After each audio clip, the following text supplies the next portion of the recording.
কোনো ধরনের ভূমিকা আর না করে যদি সরাসরি আপনাকে প্রশ্ন করি যে চীনে গেলেন আমাদের পররাষ্ট্র উপদেষ্টা ডক্টর খলিলুর রহমান, সেখানে তিনি যে বহুল আলোচিত বিষয়টি তিস্তা বহুমুখী প্রজেক্ট শুরু করার জন্য চীনের সহায়তা চাইলো। চীন খুব আগ্রহী এই বিষয়ে অনেক আগে থেকে, আওয়ামী লীগ সরকার সময় থেকে, যেটিতে ভারতের প্রচন্ড আপত্তি রয়েছে।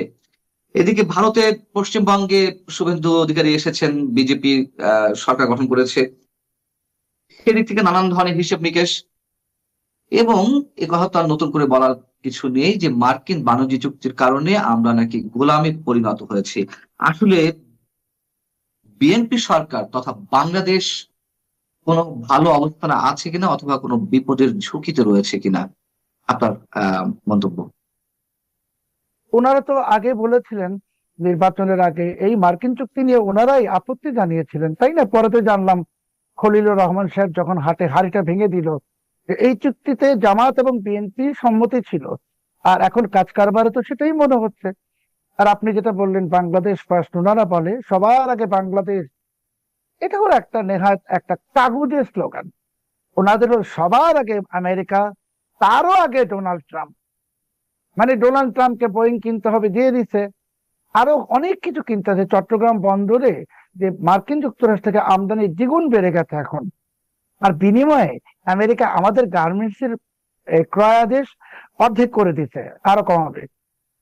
আমরা তো দিয়ে যাচ্ছি। ওই যে সেই নবাব সিরাজউদ্দৌলার পতনের পর East India Company Mir Jafar Ali খানের সাথে যুদ্ধের খরচ চাইতো। খরচ নিতে নিতে এক পর্যায়ে মীর জাফর আলী খান বিরক্ত হয়ে বলছিলেন যে টাকা কি গাছে ধরে। তো বিএনপি সরকারও খুব শিগগিরই এই কথাটা আমেরিকাকে বলতে বাধ্য হবে যে টাকা কি গাছে ধরে। কারণ বিএনপি তো বুঝতেছে না যে আমেরিকার মন রক্ষা করার এটা কোনোভাবেই সম্ভব না। ওর তো সীমাহীন ক্ষুধা। আমেরিকা এমন একটা দেশ যেটা $30 ট্রিলিয়ন দেনার মধ্যে ডুবে আছে। ইরানের যুদ্ধে ট্রাম্প হেরে গেছে, চোরের মতো পালিয়ে গেছে ইরান থেকে। এখন চীনে যাচ্ছে শি জিনপিং এর পা ধরার জন্য। সেই চীনের বিরুদ্ধে বড় বড় কথা বলছে ট্রাম্প। ট্রাম্প এখন যাচ্ছে শি জিনপিং এর পা ধরার জন্য। ইরানে মার খেয়ে গেছে, পাকিস্তানের সঙ্গে বন্ধুত্ব করছিল এই ট্রাম্প। বলেছিল তার বিশ্বস্ত সঙ্গী, আজকে কি আসছে স্কাই নিউজে, সিবিএস এ, যে পাকিস্তান ওদের সামরিক বিমান যে রাখা হয়, যেখানে বিমান, সামরিক বিমান, সেখানে ইরানের সবগুলো বিমান নিয়ে রেখেছে যেন আমেরিকানরা আক্রমণ করতে না পারে। তো সেই পাকিস্তান এখন আমাদের মিত্র হয়েছে। সেই পাকিস্তান আজীবন মিত্রের পিঠে ছুরি মারে জায়গায়। নেপালের বালেনসা থেকে শিখেন না কেন?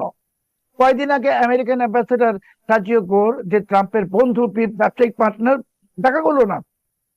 কালকে ভারতের বিক্রম মিশ্রি পররাষ্ট্র সচিব দেখা করে নাই। এইটাই হলো বাপের বেটা প্রাইম মিনিস্টার। আগে বাপের বেটা হন, বড় কথা বলেন। আপনারা শুভেন্দু অধিকারী নিয়ে পড়ে আছেন, 2 দিন পরে দেখবো আপনার আরো লেভেল নিচে নেমে গেছেন। বাংলাদেশ একটা সার্বভৌম দেশ। আমরা কথা না, বলে ভারতের প্রধানমন্ত্রী। তারা তো আসলে নিজের জায়গা থেকে বলছে না। যখন সাংবাদিকরা প্রশ্ন করছে যে পশ্চিমবঙ্গে বিজেপি সরকার গঠন করায় কোনো ধরনের প্রতিক্রিয়া পড়বে কিনা, অথবা শুভেন্দু অধিকারী যখন বললেন গত গতকালই, তিনি সাংবাদিক সম্মেলনে বললেন যে বাংলাদেশ ভারত সীমান্তে যেগুলো এখনো অরক্ষিত অবস্থা আছে সেখানে ফেন্সিং এর ব্যবস্থা করা হবে, কাঁটাতারের বেড়া দেওয়া হবে। তো সে এবং সীমান্ত হত্যা কয়েকদিন আগেও হয়েছে।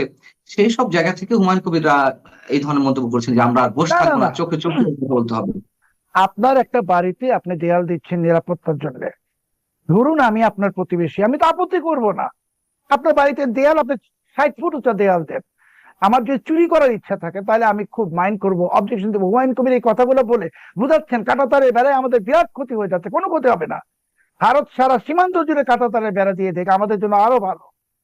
তখন আমরা আমাদের দেশের অনেক জিনিস ওখানে চোরাচালান হয়ে যাবে না। আমরা আরেকটা দেশ তার সীমানা প্রাচীর দিবে, আমরা বলবো আমরা কাঁটাতারের বেলা ভয় পাই না। তার মানে কি?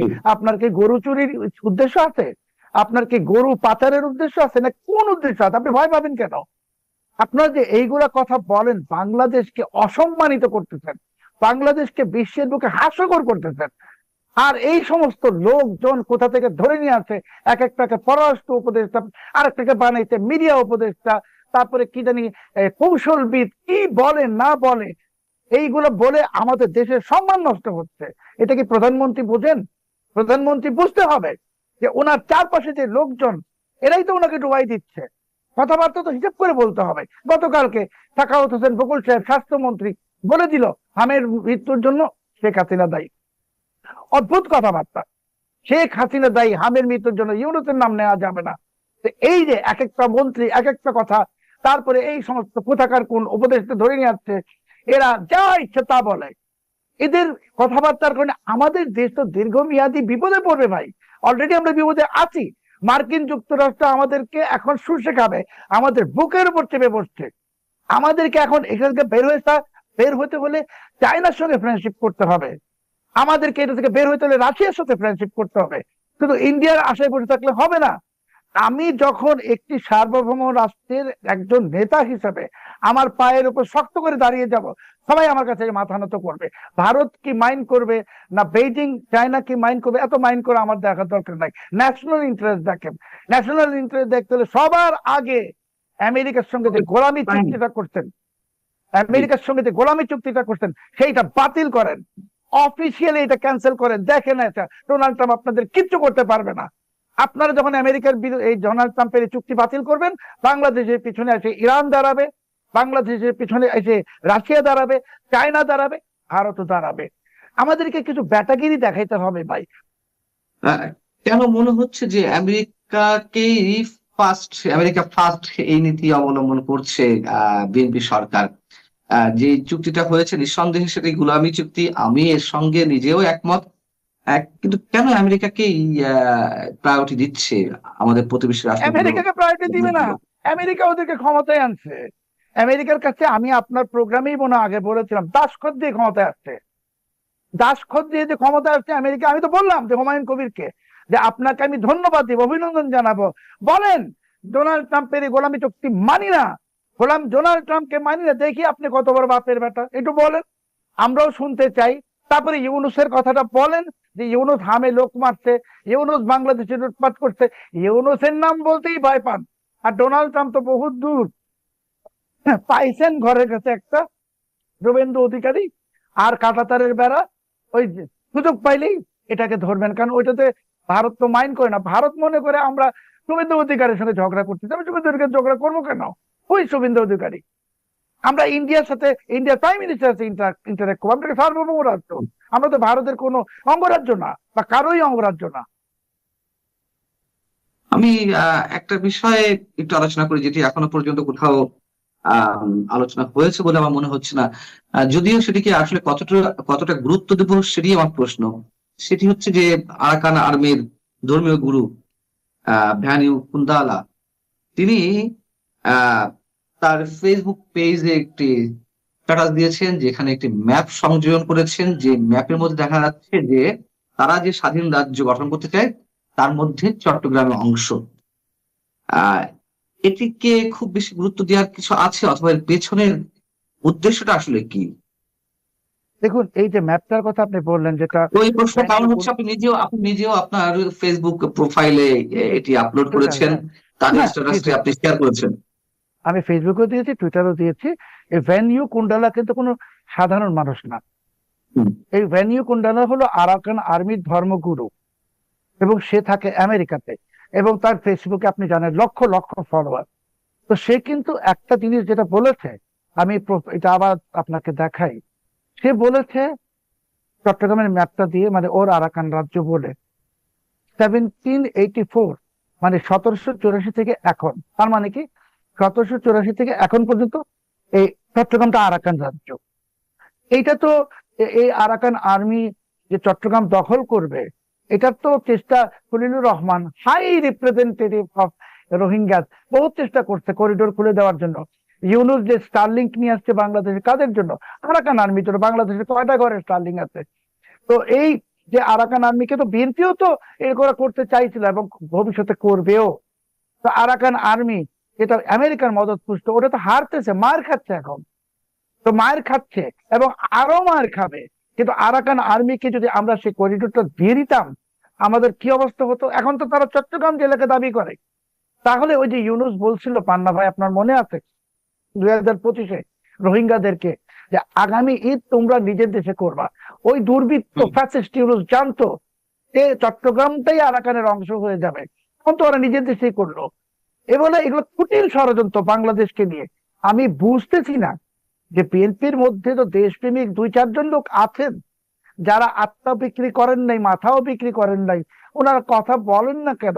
নাকি বিএনপি সিদ্ধান্তই নিয়ে নিচ্ছে যে যেই বাংলাদেশ 17 বছর হাসিনাকে বসায় রাখছিল, এখন ওই যে শেখ হাসিনা একবার নির্বাচনের আগে 91 বলছিল না বিবিসি কে যে আমি বাঙালি জাতির উপর প্রতিশোধ নিতে চাই, তাহলে কি বিএনপি এখন আমাদের উপর প্রতিশোধ নিচ্ছে যে 17 বছর কেন হাসিনা ছিল? আরাকান আর্মি নিয়ে মানে আরাকান আর্মি আমাদের চট্টগ্রামকে তাদের ম্যাপের মধ্যে অন্তর্ভুক্ত করার যে বিষয়টি, সেটি আপনি শেয়ার করেছেন, আপনি যথেষ্ট গুরুত্ব দিয়েছেন। তো আমার কথা হচ্ছে এখানে তো শেয়ার মানে দাবি যে কেউ করতেই পারে যে ভারতের পার্লামেন্টের সামনে তো মুরাল তৈরি করা হয়েছিল যে ভারতবর্ষে যে নতুন ম্যাপ তার মধ্যে বাংলাদেশ শ্রীলঙ্কা সবকিছু ঢুকানো হয়েছিল। বাংলাদেশ থেকে খুব বেশি আপত্তি করা হয়নি, মৃদু আপত্তি করা হয়েছিল, এই বিষয়গুলো এরকম ছিল। এখন তাদের তো একটা ফর্মাল জায়গা থেকে সেটি তারা করেছে, ফর্মাল একটা প্রতিবাদের জায়গা ছিল বাংলাদেশের ক্ষেত্রে। কিন্তু আরাকান আর্মি তো ফর্মাল কোনো স্টেটের তারা প্রতিনিধিত্ব করে না। তো তারা কি দাবি করলো না করলো এটি নিয়ে আমরা কেন এত বেশি গুরুত্ব দেবো? তারা তো বলতেই পারে, আমরা এটি অ্যাভয়েড করে যেতে পারি, কিন্তু গুরুত্ব দেওয়ার কি আছে? আপনি চীনের কাছ থেকে তিস্তা প্রকল্পের টাকা চাচ্ছেন, হুম। আর আপনি আরাকান আর্মির সঙ্গে প্রেম করছেন। আপনার মনে হয় এটা বেইজিং জানে না? বেইজিং এর গোয়েন্দারা কি ঘাস খায়? তো আপনি প্রেম তো এখনো আসলে নেই, ডক্টর ইউনূসের প্রেম ছিল, সেই প্রেম তো এখনো আছে। আমি বলছি প্রেম এখনো অব্যাহত। তা না হলে যে স্টারলিংকের কানেকশন গুলো অফ হয়ে যেত, এটা তো ঢাকা থেকে পরিচালিত হয়। তো আপনি চীনের শত্রুর সঙ্গে যাচ্ছেন মিশতে, তারপরে আপনি ভাবছেন চীন আপনাকে টাকা দিবে। আপনি পাকিস্তান থেকে এয়ারফোর্সের এই আইএসপিআর এর প্রধান, জনসংযোগ বিভাগের প্রধানকে নিয়ে আসছেন কোনো কারণ ছাড়াই। আবার ভাবছেন ভারত আমার সঙ্গে ঝামেলা করবে না। আপনি তো ঝামেলাটা বাঁধাচ্ছেন, আপনি মানে আমরা কেন বাঁধাচ্ছি? চীন বাংলাদেশে কোনো টাকা দিবে না, আমি আপনাকে আজকে অন রেকর্ড বললাম, 5 পয়সাও দিবেন। আগে বাংলাদেশকে আমেরিকার গোলামি চুক্তি থেকে বের হয়ে আসতে হবে। এটা না বের হলে চায়না কোনো টাকা দিবে না বাংলাদেশকে। কারণ চায়না, বেইজিং আমেরিকার কোনো গোলামকে টাকা দিবে না, সেটা যেই দেশই হোক। একটি সার্বভৌম দেশকে অবশ্যই চায়না সাপোর্ট করবে। আগে আমরা গোলামির শৃঙ্খল থেকে মুক্ত হইতে হবে। হুমায়ুন কবির সাহেব আগে ওইটা করেন, করে এসে বড় বড় কথা বলেন। পারতেছেন না তো, জাতিকে গোলাম বানাই ফেলছেন। তা আমি যদি জাতি হিসেবে গোলাম হই, আপনি অবশ্যই গোলাম। গোলামের বড় বড় কথা মানায় না। আগে দেশকে মুক্ত করেন, দেশকে পরাধীন বানাইতেন, তারপরে চায়না থেকে টাকা নেন, যেখান থেকে ইচ্ছা টাকা নিবেন, আমার যেখান থেকে সুবিধা হবে সেখান থেকে নিব, যার সাথে ইচ্ছা তার সাথে সম্পর্ক করব। বাংলাদেশ ফার্স্ট। সবার আগে বাংলাদেশ বলতেছেন, কিন্তু এটা কাগজের স্লোগান, এটাকে সত্যিতে পরিণত করেন। এখন আপনারা বলেন যখন সবার আগে বাংলাদেশ, আমি বুঝি সবার আগে আমেরিকা, তারও আগে ডোনাল্ড ট্রাম্প। মানে এইগুলা ভণ্ডামি বাদ দেন, মানুষ বুঝে। আপনাদের ভণ্ডামি সবকিছু মানুষ বুঝতেছে, আপনারাই বুঝতেছেন না যে আপনাদের পায়ের নিচ থেকে ক্রমশ মাটি সরে যাচ্ছে। আপনাদের শত্রু প্রবল হচ্ছে, শক্তিশালী হচ্ছে, আপনারাই শত্রু নতুন নতুন তৈরি করছেন। আর বাংলাদেশের যে 6-7 কোটি মানুষ যাদেরকে আপনারা মৃত অথবা নিহত ধরে ফেলছেন, তো ওই 5-6 কোটি মানুষ তো মরে নাই, জীবিতই আছে। আর এরা কিন্তু মানুষ, এদেরও কিন্তু ঘরে হামের শিশু আছে আক্রান্ত। এরা, এদের ঘরেও কিন্তু খাদ্য সংকট হবে হলে। কাজে এত সহজ মনে করেন না। আজকে আপনি বলছেন যে চীন সংসদে এক বসে, টাকাও দিবে না? জি, জি, বলুন। আপনি চীন বলছেন যে পাঁচ চীন পয়সাও এক দিবে না। টাকাও দিবে না গোলামী চুক্তি থেকে বেরিয়ে না এলে? 5 পয়সাও দিবে না, 1 টাকা বলি নাই, 5 পয়সাও কিন্তু দিবে না। চীনের তো এখানে স্বার্থ রয়েছে, চীনের তো এখানে স্বার্থ রয়েছে। এখানে তারা যদি তিস্তা বহুমুখী প্রকল্পে অর্থ দিয়ে তারা শুরু থেকেই আগ্রহী, এবং সেটা যদি হয় যখন তারা Sheikh, belt and road initiative যেটি সেটির সাথে চীনের বিআরআই, ইউনান প্রদেশের বিআরআই, সঙ্গে ভারতের সাথে করিডোরটা তৈরি করতে পারবে, যোগাযোগ ব্যবস্থা সবকিছু বিআরআই, করতে পারবে, বিআরআই। ভারতের উপরে, হ্যাঁ ভারতের উপর নজরদারিটাও পালাতে পারবে, এটি চীনের যে সুপ্ত যে এজেন্ডা। সে কারণে হয়তো ভারত বাধা দিচ্ছে এই প্রজেক্টে। তারা নিজেরাও অর্থায়ন করতে চায়, যদিও সেটি নিয়ে কোনো ভবিষ্যৎ নেই। তাহলে চীন কেন এই প্রজেক্টে টাকা দিবে না?